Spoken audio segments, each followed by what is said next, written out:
So we've created a prototype board based on the schematic diagram, and many of you have generated a layout to board like this. Okay, this is a photograph of the copper strip board taken from the copper side, and what I've drawn here is just all the components. Like there's a diode here signified by D there, D1's across here. What we need to do is find a way to lay these components onto the board so that we can make the soldering connections and actually have a working circuit board. Right, if you look at the board here, if I draw with my pen a wee spot in this corner and I take it and turn it over, the spot will be across here now. Okay, so the drawing that you've got here is kind of like a mirror image with regard to the designated names of all the components. See how it's D1 there, that's this component, and then R1, this is capacitor 1 here, resistor 2 here, resistor 3, resistor 4, diode 2, capacitor 2, transistor 2, and transistor 1. You have to sort of think about this kind of, three-dimensionally in your head. When I make the soldering connections onto this side of the board, on the copper side, and I turn it over, you have to imagine that all the components would be in the correct position. So diode 1 would be over here, diode 2 over here, and so forth. Okay. There's a couple other things on here. There are some bust connections, so anything that's a line like this with a couple of soldering marks on each end, that's actually a piece of wire which we're going to have to trim to the right length and set on the board. Now remember, all of your components, all of these components, everything goes onto the silk side, and all of the soldering connections occur on the copper strip side. So I'll just pop this to one side for a moment. You've got several tools here that you might need for this task. You can, if you want, draw out on this side where the components are supposed to go. However, I don't know if I will do that just now. Maybe a little bit of that, but I wonder if that just makes it more complicated. So you're going to need maybe needle nose pliers. You certainly will need a track cutter. That's this tool here. And how does it work? We just place it. I'll just cut a track here. Place it down on a given one of the through holes in the tracks and just rotate it. It's basically just like a little drill. And if I do it a little bit, hopefully you can see that the copper has been severed by that cutting action that we've just done. So now I would actually have like a break in the middle of a track. I've just done it down in this corner to keep it out of the road of, what I'm about to do. Yeah, they are signified by a little X. So that's a broken track there, here, and here, and there's another couple down there. We break these tracks when we don't want connectivity between components. For example, resistor R3 on what would be the negative side of the circuit, so this node here, there's no connection to the other side of R2. Okay, so I have to break the track there to stop that connection. This is just per the circuit diagram that you've been given. Okay. Another thing to remember is that although it's going to be complicated, it's not the easiest task. One, generating the layout to board. It's not the easiest task actually populating the board. It's not the easiest task following this layout. You also have to remember to place the components in the correct, you want to make sure that R1 and R4 are actually what they're supposed to be, the 470 ohm resistor, and you want R2 and R3 to be the 22k resistor, so that's 22,000 ohms. C1 and C2, yeah, they're both 47 microfarad, but we also want to make sure that we get them in the correct polarity. You notice how a capacitor has a cathode and an anode, a positive leg and a negative leg. This is the same for the diode. Diodes have to go in the right way round, otherwise they will block current and your circuit won't work. And definitely the transistors, we've got 3 legs to worry about there, a base, a collector and an emitter. So we've got to make sure that we follow our schematic diagram, and we have to make sure that we've indicated the polarity of components on the components. So there's the capacitors, and notice I've drawn a little plus sign just next to that leg to indicate that that is the positive leg, or the anode of that capacitor. Same with the diodes. Diodes, obviously the positive leg points towards the supply, so that would be a red wire coming off, and all that track is connected to that red wire. So therefore putting the diodes in here with their positive legs, or their anodes, on that top rail means that they are actually connected the right way around. So if it's not positive, then the other leg obviously by default has to be the negative leg. I've marked collector, base and emitter for both the transistors, and I've made sure that they're on the same track. So the emitters are all on the same track, that's fine. Those are tied together as per the circuit diagram, and they go off and become the negative. They go off and join the lead to the negative side of the battery.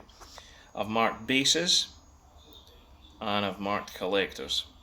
Okay, so these are the type of things that you need to make certain that you're taking care of, because if you get any of it wrong, you get a component in the wrong way around, it's soldered in, it can be taken back out and it can be replaced and it can be put in the right way around, but it's better to try and get it right the first time if you can. It's no big deal if you do get it wrong, because once we figure out what's going wrong, we can always do something to sort of fix it. Right, so I'll get all the components over here, and I'll put the tools just out the road so that I can pick them up as and when I require them. There's all the components, and I'll put this in view as well. Okay, so the first thing to do is pick up your diodes, and on a diode, if we look, it's got one long leg and one short leg. The long leg is the positive leg, the anode. The short leg is the negative leg, that's the cathode. If you really have the eyesight to cope, if you look at the sort of plastic housing of the LED just above the cathode, you should see, and I can't, but you should be able to see that it has a flat profile. That's also letting you know that this is the cathode lead of that diode, and that's handy because once you've put it on the board and soldered it in and chopped off the excess leads there, you can still identify which is the negative and positive side by looking at that. Okay, so I said I would use a pen, so I don't like using a pen, but I'm going to pop it in anyway. So first things first, make sure your boards are running horizontal, same as your drawing. Your tracks are running horizontal. So I'm going to imagine that here would be the connection going off to the positive of the battery. So all this track here will be connected to the positive of the battery. My diodes have to go in with their anode leg, the long one, into that rail. So I'll just pop it in about there if I can. I should have brought my special glasses today as well. We might as well do the components in some sort of an order. Ideally, I would like you guys to do one component, solder it in, and then move to the next component, but the limitations of what I have to film with here at the moment dictates that I'm going to attempt to just load up this board with all the components and cut the tracks. But it's basically to give you an idea of how to actually accomplish this task. If you feel that you want to load up all the components, populate the board completely and then do the soldering, that's up to you. But remember, there's a good chance that components will fall out and end up soldered in looking terrible. Anyway, there we go. So this is diode 1. So if I turn the board over, you notice that diode 1 is across here on this side of the board now. Look, diode 1. See? But when I turn it the right way up, diode 1 back across here. You get that sound effect for free. So here's the other diode. I'm going to pop it in across here someplace. Again with the anode into the positive rail. both diodes are into the board now. Okay, I've got to find a way of propping this up so that I can set it down without all of the components falling out. So I've just got a battery holder here, just to use as a little bench just now while I pick up the next components. So let's look at the resistors now which are in the circuit to protect these diodes. These happen to be these ones, and they are 470 ohm resistors. Get away. So looking at these here, 470 ohm resistor. This is the only reason this one has a blue background and these ones have a tan background is because they're the little ones on the table here that make up R2 and R3. These are only rated for 1/4 of a watt of power. That means they can happily dissipate a watt of power without getting too hot or failing. These ones are a slightly bigger package. They do exactly the same job.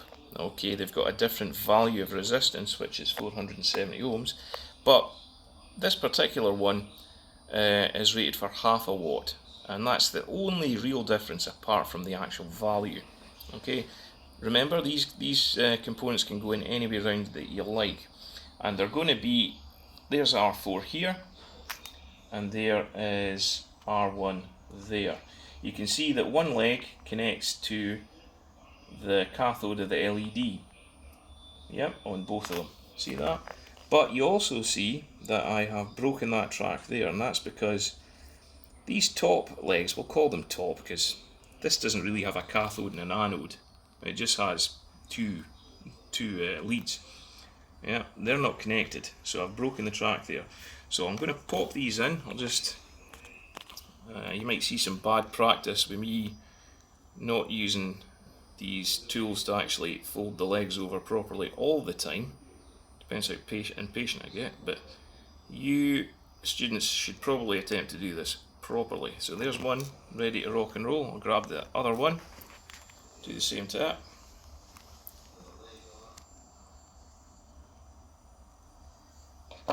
Now, unfortunately, when I put all these into the board, I'm going to end up with the problem of every time I turn the board over, they're going to fall out. This is why you should probably try and, solder components in one at a time.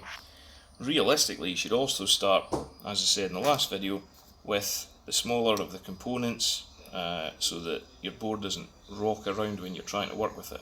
By putting these in first and soldering, gives these the opportunity to fall out before you solder them in when you turn the board over to look at the copper side. So where are they? They go into the anodes of the, no they don't, they go into the cathodes of the LEDs. So if I do that, I should have had my glasses. So second row down, and a gap of, can you see that?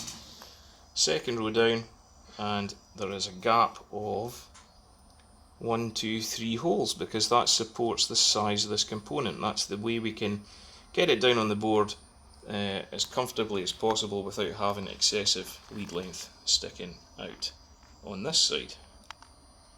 And just pop it down. And I'm going to do something else which isn't just quite good practice. I'm going to bend these a little bit so I know that they can't fall out. Okay. Now if you're working one component at a time, don't worry about this, because you'll only be working one component at a time, but I have to sort of go from this side to that side, so I'm bending these legs to make sure that they don't fall back out of the through holes. If you bend them too far, it's going to cause you problems because you'll bridge gaps between tracks because you've got the leg folded right over, and we don't want that. This is also a reason why you probably want to do them one at a time. But look in there, if that is resistor R1, and I turn the board over so you can see it, there's the two legs of the diode, okay, and you see that the cathode of the diode is connected to one of the leads of resistor R1. So the cathode of the diode is connected to one of the leads on resistor R1. Okay, I'll pop in resistor R2, so I can just do it like this. Again, from the same rail as the cathode with a gap of 3 going down to its own rail again. I'll turn it over. You're going to have to excuse the way it's getting turned over. I know it's quite confusing, but trust me, this might make a lot more sense when you're actually attempting it yourself. So I've got R1 and R4 are now in. Let's look and remind ourselves, do R1 and R4 touch at the bottom? No, they have to be broken. So I'm going to take my track cutting tool and I'm going to line it up with these two at the bottom here, find a position in the centre and cut it. Don't want to go too far, we're not trying to drill a hole right through, but you've got to make sure that that copper track is severed. We also have to do that for the cathodes of the light emitting diodes because they are not connected either. So that's the second rail down. So this would be the cathode rail for the diodes. So what I'm going to do is I'm going to bore out a track exactly above the one I just did. If you keep things symmetrical, it makes it easier to figure out what's going on in the circuit when you're looking at it. Because the more stuff you add to this board, the more complicated it's going to appear to become. Right, so to my eyesight, I've taken care of those two tracks. Right, so I'll probably just leave this sitting that way up just now. The next two components, that's probably the most logical in the sequence to go with, would be R3 and R2. Now R3 and R2 come from, again, this power rail, and they jump down, but the only thing they're connected to is the negatives of the capacitors. Okay, there's nothing else on that track apart from the negative of the capacitor, the negative side, if you like, you can call it a negative side, of this resistor, the negative side of that resistor, and the negative side of that capacitor. There's nothing else on that track, only 4 solders on that track, and it has a break because these two are not electrically in contact, or at least they shouldn't be. Okay, so let's get those resistors, and I said I'd be lazy and do this by hand, but do you know what, I'll try and be a bit more professional and I'll do it with pliers. Class sounds very quiet. Hopefully they're working through there while we're filming this. So there we go, that's one. Now these are the 22K resistors. Remember what the K stands for? Probably know by now, it means 1000, so 22,000 ohm resistors. The thing that these are for, or at least the function that they perform, is they work in tandem with a capacitor to create a timing delay. Okay, I'll not go into that too much. I don't want to bother you with maths when we're still trying to work out how to do this. So they come from the power rail again, so this positive rail. They're smaller components, so they're going to get a gap of 2. So I don't know if you can zoom in and see that, maybe if my hands are steady enough. You could see I've left 2 of the through holes and popped the leg down below it. And if we push that in, it should fit nice and neat, again with hardly any metal sticking out on the top. So it's 2 of these. I'll just locate that one as well. I left a gap of 1, 2, 3, 4, so I'll leave a gap of 1, 2, 3, 4 and pop it into there. Again, a gap of 2 underneath it so as it fits flush with the board. It doesn't matter again what way around these go. Okay, I have sort of made sure that they're in the same orientation, and these appear to have ended up in the same orientation, but that wasn't by design, it's just the way it's happened. Could have put them in any way round. I'll pop these over and just secure the legs just by bending them out a wee bit.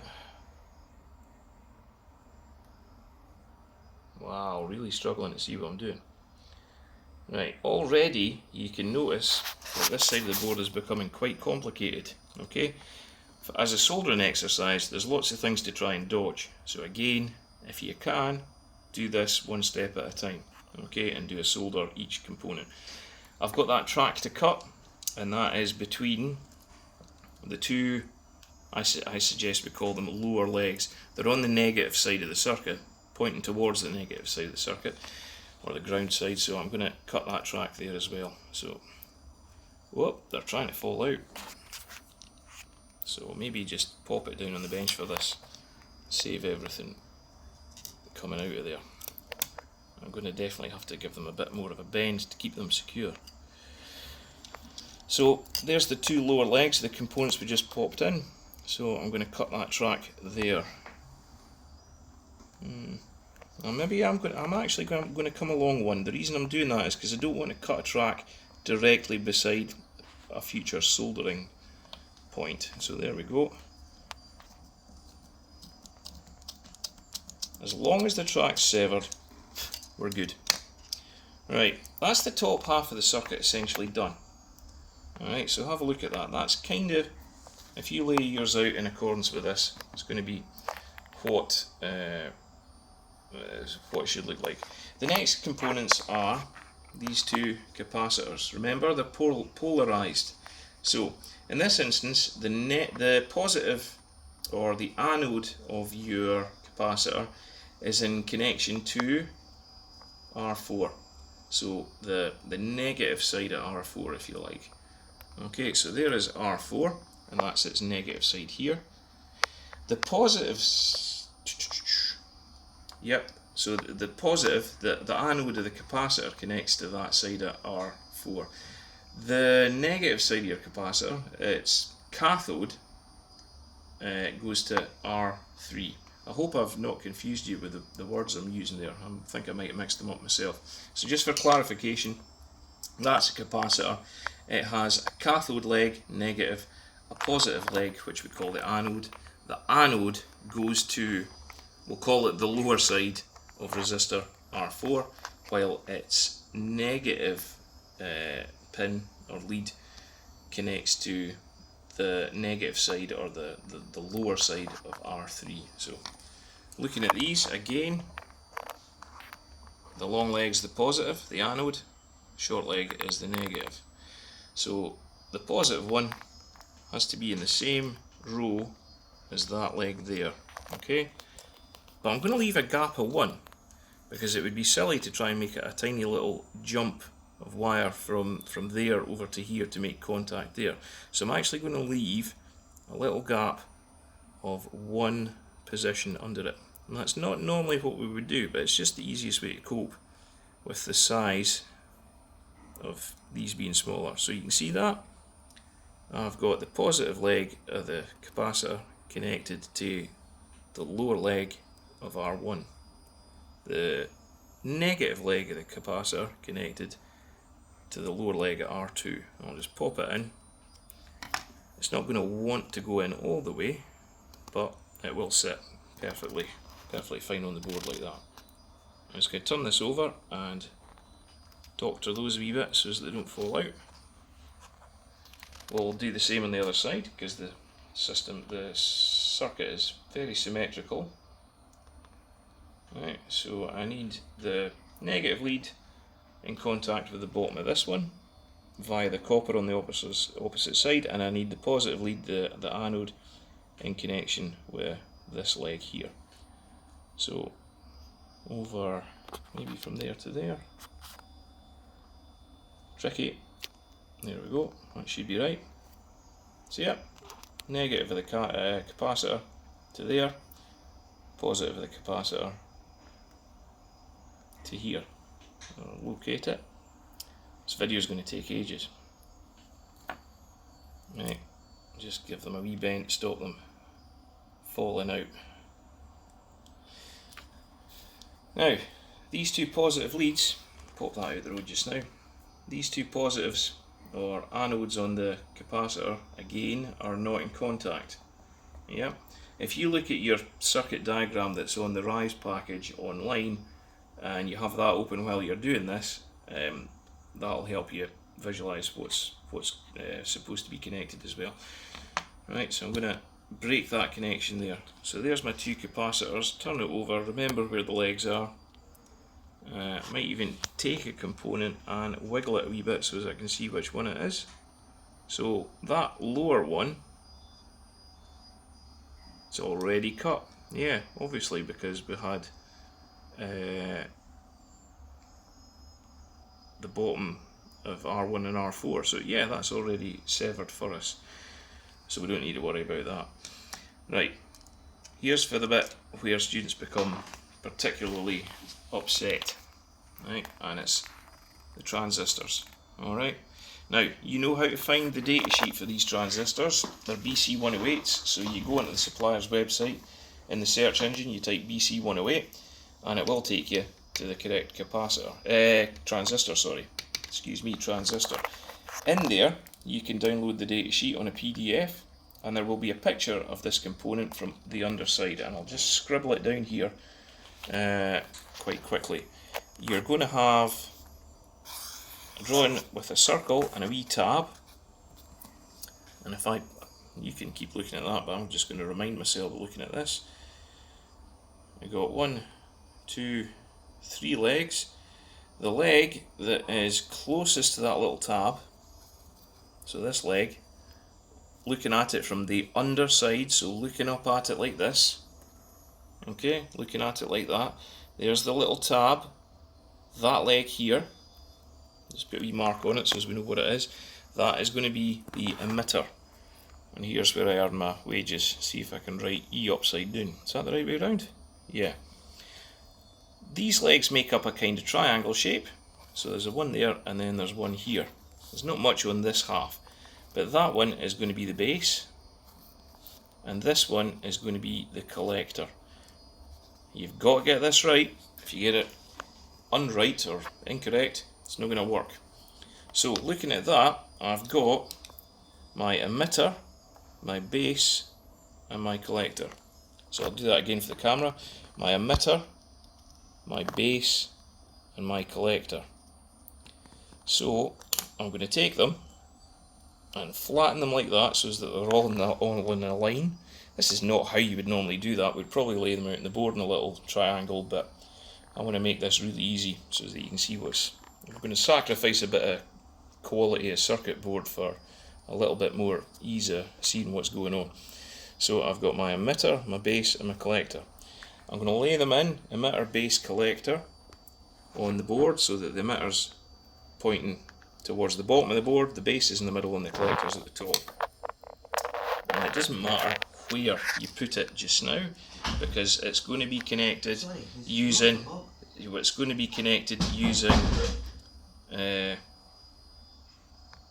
jumper wires. Maybe put it a bit further down so that we've got something to work with. So there it is there. Alright. And it doesn't want to sit particularly well. If you put it in a wee triangle shape like it looks, you know, that footprint, it'll sit flat to the board, but we won't worry about that. We've got to do this twice. So we have the emitter next to the little tab, the base is the next one round going clockwise, and the collector's at the top. I'm going to flatten it out, and I'm going to make sure that that emitter leg goes to the bottom, and we'll pop them all in a little line again. Try though, and this is now a real eyesight issue, I've got to try and get them in line. So I'm going to believe I start on that track there. There we go. This is sketchy for my vision. There we go. So they should be aligned. I'll probably do be moving this one over a bit. So again, to about there maybe. Okay. Probably do with moving it a bit further again. Where are we? We're basically just to the right of that. So I do it this way so as I can see what I'm doing. There we go. Right. Pop them in. Do you know, you could probably just fold one leg over a little bit and that should be enough to stop them coming out. Right. Looking at the drawing again, the emitters are connected. It goes off to the negative of the battery. So what we say is that they are tied to ground. The negative of the battery was sometimes called ground. Okay. The bases need to be broken apart. They're not in connection. Again, you'll see this by looking at your schematic on the RISE platform. And the collectors need to be separated electrically as well. So we're going to break 2 more tracks. So it's going to be the middle of the,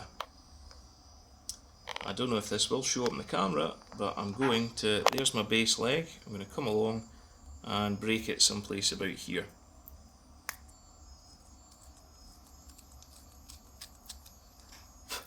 And the collector as well, so I'll break that there. Alright, could have done it above it directly, but as long as the track is broken. Now, a really fiddly bit, we've got to make these electrical connections. So the base leg of this transistor, which is Q2, must travel up to the negative lead, the cathode of C1. How have I done that? Well, I have employed a piece of wire to jump down to a track down here that there's nothing else on. So if we follow that track along, I've made another wire which jumps down to the base. Does that make sense? I hope so. So the only thing that this track is doing is connecting that piece of wire with this piece of wire that I'm about to make, and there's nothing else on that track. And the other ends of the wire go to the pins that we want to make the connection to. So anywhere on that track up as far as the break. When you make these, what you want to do is, you have a tool for this, okay? It's the smallest hole on this wire stripper here. I'm just going to strip off some of the wire, maybe a little more if you want to fold them over and so on. And now I need to figure out how I'm going to route this. So I'm going from the base, so about there. I can have essentially any track I like, so I'll maybe mark it. Maybe marking this as the way forward. I'll say I'm going to go up as far as about there. So I now need to, with the correct tools, trim it off. Am I too close to the camera? There we go, trim that off. And I'm going to strip off this excess insulation. So I might use the pliers for that as well, because smaller bits of wire are difficult to get hold of. So I'll grab that, strip it off, get rid of the insulation, give it a straighten out.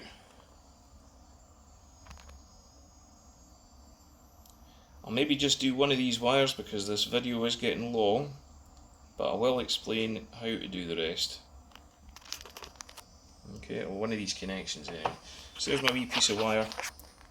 It's got to come from the base leg, so whatever rail the base leg is on, that's the rail to go to. And there, that'll do. That's what the component wants to, that's what this wire bridging, you know, this bridging connection wants to look like when it's on the board. Okay, I'll turn that around so that you can see properly there. Now it's got to go up to the negative of this capacitor. The negative leg's the top one there. So what I need now, I'll just do this. You can do the other for yourself, because I don't want a massive video that won't upload. I've got to get up to here someplace. Right, I can go anywhere on that rail, so maybe I'll just pop it over here just to make it easier on myself. And how do I know how long to make it? Well, I'm going to follow that track along.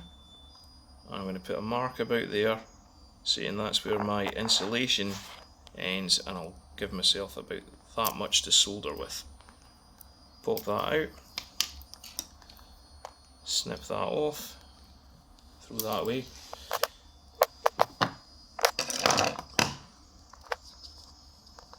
Trim the insulation off. We'll have to get back in the class, the other guys will be feeling left out. There we go. Just quickly just use my fingers for this. Right. Now I'm going in again from the negative lead of that capacitor, so anywhere on that track, I believe that's right, and I've got to get that in the same track as my original piece of wire, so about there. Now if I pop that down, fold it over a wee bit, you'll see that what we've done is we've created the connection from the base, up a piece of wire, to a track, along the track, up another piece of wire, to this track, along that track, and it will connect to the negative lead. My next piece of wire that I would do, and I'd probably use the same colour of wire, will be from this base lead up to that point in the circuit. So from this base lead here, up a piece of wire, along and up to the cathode of that capacitor.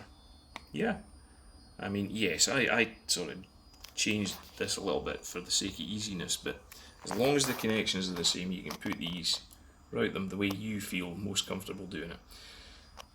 And then that would just leave you, once you've got this one in, be careful not to use the same track. You know, see how this wire and that wire are tied together on this track? Well, if I take a line up from the base here, I have to use a different track, so I'll maybe use the one above. And then up to the track above this one, along it, and up to the track where this lead is connected. The remaining connections are just from the collector, and on this transistor, its collector travels up through a piece of wire to the positive side of the capacitor, which sits just above it on the board. So I need to make a connection from that track up to this track here, same as where that resistor terminates. And again, mirror image on the other side. From that top lead, that collector lead of this transistor, up to the lead where this leg of the resistor R4 terminates. And we'll call that